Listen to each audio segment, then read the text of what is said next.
Hello everyone, మీరు చూస్తున్నది Vedic background maths channel. ఇప్పుడు మనం ఎన్ఎంఎంఎస్ విద్యార్థుల కోసం మ్యాథమెటిక్స్ అండ్ శాట్కి సంబంధించి వీడియోస్ వరుసగా చేస్తూ ఉన్నాం. గతంలో చాలా వీడియోలు ఉన్నాయి. అవన్నిటిని మీరు దర్శించకపోతే ఒకసారి పరిశీలించి ఉపయోగించుకోవాల్సిందిగా కోరుతా ఉన్నాను. అలాగే డిఎస్సి అభ్యర్థి ఆస్పిరెంట్స్ కూడా, డిఎస్సికి వచ్చేటటువంటి ఆస్పిరెంట్స్ కూడా దీన్ని ఉపయోగించుకోవచ్చు. ఇక మనం ఫస్ట్ టైం కానీ ఛానల్ మనం విజిట్ చేస్తూ ఉన్నట్టయితే మీరు తప్పనిసరిగా సబ్స్క్రైబ్ చేసి, షేర్ చేసి, లైక్ చేయండి. ముఖ్యంగా ఇప్పుడు మనం టాపిక్లోకి వెళ్ళిపోయినట్టయితే టాపిక్ వచ్చి ఇక్కడ లైన్స్ అండ్ యాంగిల్స్ అనేటటువంటి ఈ టాపిక్ని మనం ఇప్పుడు చూడబోతూ ఉన్నాం. ఇప్పుడు ఇది డిఎస్సి అభ్యర్థులు కూడా దీన్ని చక్కగా ఉపయోగించుకోవచ్చు. ఇందులో వచ్చినటువంటి క్వశ్చన్స్ అన్నీ కూడా మనం పరిశీలిద్దాం ఒకసారి. ఈ లైన్స్ అండ్ యాంగిల్స్లో అనేకమైనటువంటి యాంగిల్స్ గురించి మనకి ఇంతకు ముందే తెలుసు. అంటే ఎక్యూట్ యాంగిల్ అని, రైట్ యాంగిల్ అని, అబ్ట్యూజ్ యాంగిల్ అని, ఇలాగ 3 రకాలు. అలాగే స్ట్రైట్ యాంగిల్ అని, అలాగే రిఫ్లెక్స్ యాంగిల్ అని, ఇవన్నీ మనం పరిశీలించాం గతంలో. అంటే 90కి లోపు ఉంటే దాన్ని ఎక్యూట్ యాంగిల్ అని, 90 ఉంటే రైట్ యాంగిల్ అని, 90 అబవ్ ఉంటే 180 లోపు ఉంటే దాన్ని అబ్ట్యూజ్ యాంగిల్ అని, అలాగే మనం 180 ఉంటే ఖచ్చితంగా 180 ఉంటే స్ట్రైట్ యాంగిల్ అని, 180 దాటి ఉంటే రిఫ్లెక్స్ యాంగిల్ అని, ఇలాగ రకరకాల యాంగిల్స్ చూసాం. ఇప్పుడు సమాంతర రేఖలకు సంబంధించినటువంటి 2 సమాంతర రేఖలు ఇచ్చి వాటిని ఖండిస్తూ ఒక రేఖ గీసినట్లయితే, అంటే ఎల్లో ఎమ్ అనేటటువంటి 2 రేఖలు ఇవ్వబడ్డాయి. ఈ 2 కూడా సమాంతర రేఖలు, ప్యారలల్ లైన్స్గా మనం భావిస్తే, ఈ రెండింటినీ కట్ చేసేటటువంటి ఒక లైన్ ఉంటుంది. దాని పేరే తిర్యగ్రేఖ, ట్రాన్స్వర్సల్ అంటారు. దాన్ని తెలుగులో తిర్యగ్రేఖ అంటారు, లేదా ట్రాన్స్వర్సల్ అని ఇంగ్లీష్లో అంటారు. దీనికి సంబంధించినటువంటి ఇంపార్టెంట్ కాన్సెప్ట్ అనేది చాలా ఇంపార్టెంట్ ఇక్కడ మనకు తెలుసుకోవాల్సిన అవసరం ఉంది. ఇక్కడ ఇది 2 ప్యారలల్ లైన్స్ తోటి 8 యాంగిల్స్ని తయారు చేస్తూ ఉంది. 8 యాంగిల్స్ ఏర్పడ్డాయి ఇక్కడ.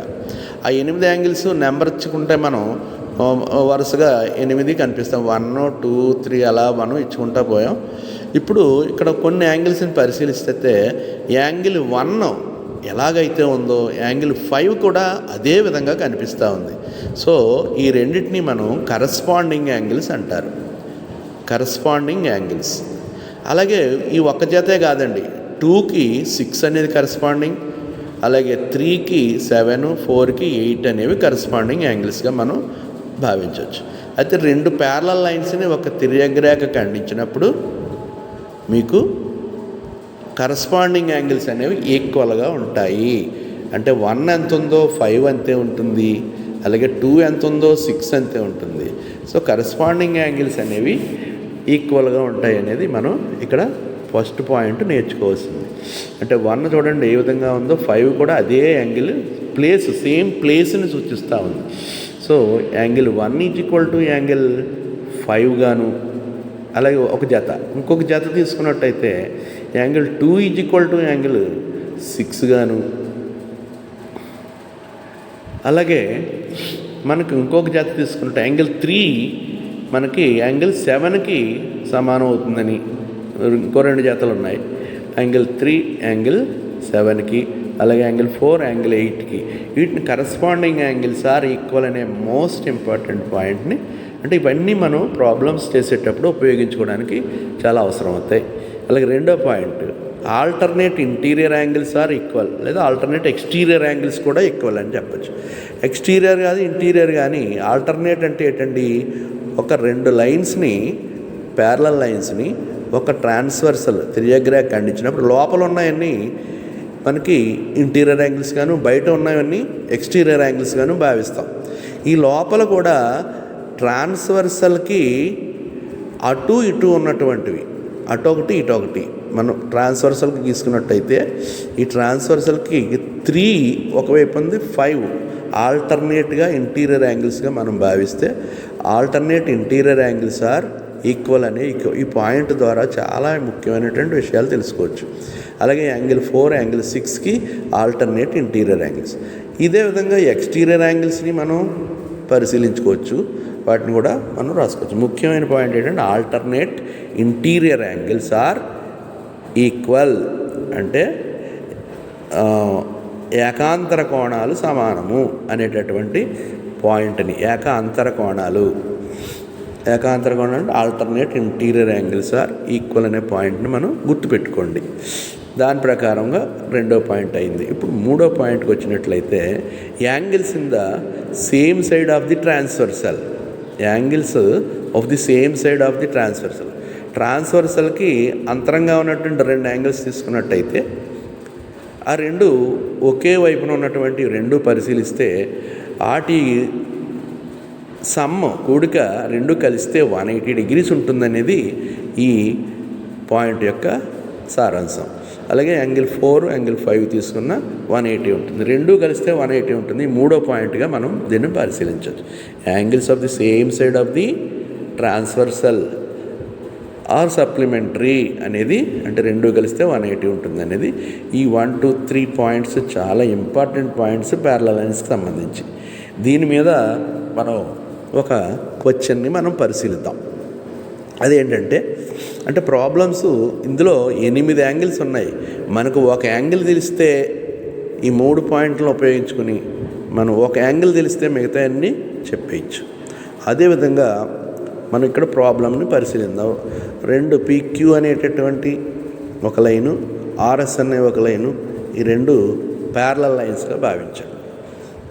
అయితే ఇక్కడ A:B అనేది 3:2 అనేటటువంటి రేషియోలో ఇచ్చాడు. ఏబీలు చూడండి ఒకసారి, ఏబీలు ఒకే లైన్ మీద పైన ఉన్నటువంటివి.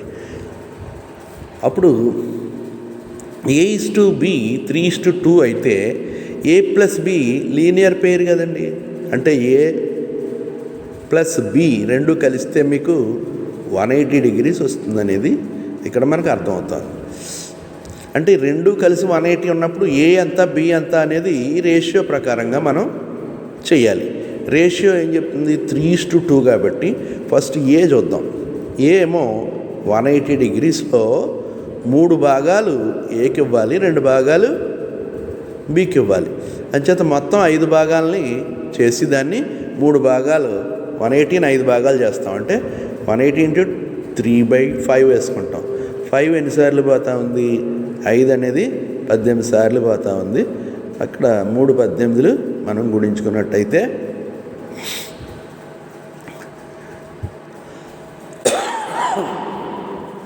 3 18లు గుణిస్తే మనకి 3